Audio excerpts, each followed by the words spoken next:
बाबा आंगन में है काली मैया एलेन जी।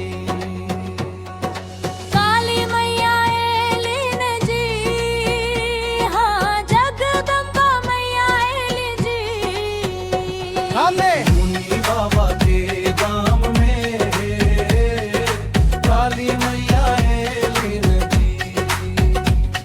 मुनि बाबा के गांव में है काली मैया एलेन जी।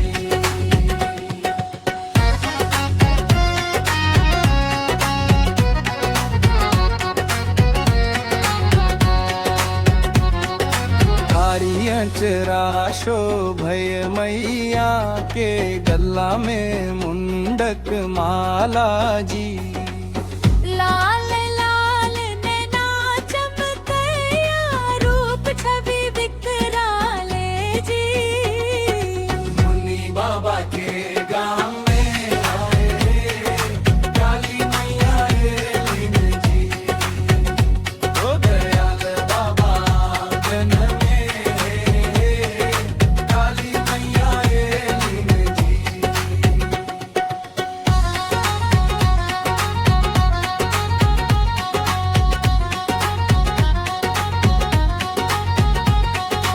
हाथ में खप्पर खड़ग विराजे त्रिशूल शोभय छनि भारी जी। दुष्टक दलन करियो भवानी भक्तक पालन हारी जी। मुनि बाबा के गांव में है काली मैया एलेन जी। ओ दयाल बाबा आंगन में है काली मैया एलेन जी।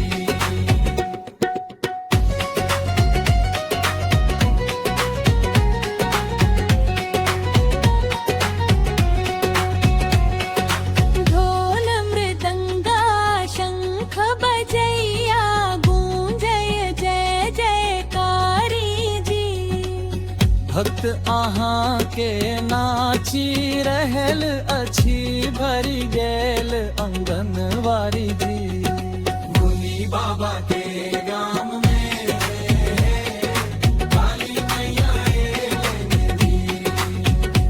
ओ दयाल बाबा आंगन में है काली मैया एलेन जी। मुनि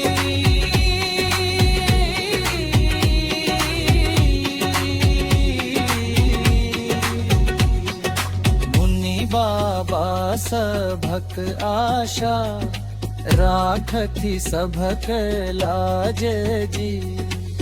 मैया कृपा सन सुख समृद्धि भरले रहे ये समाज जी। मुनि बाबा के गांव में है काली मैया एलेन जी। दयाल बाबा आंगन में है काली मैया एलेन जी। मुनि बाबा के गांव में है काली मैया एलेन जी। दयाल बाबा आंगन में है काली मैया एलेन जी।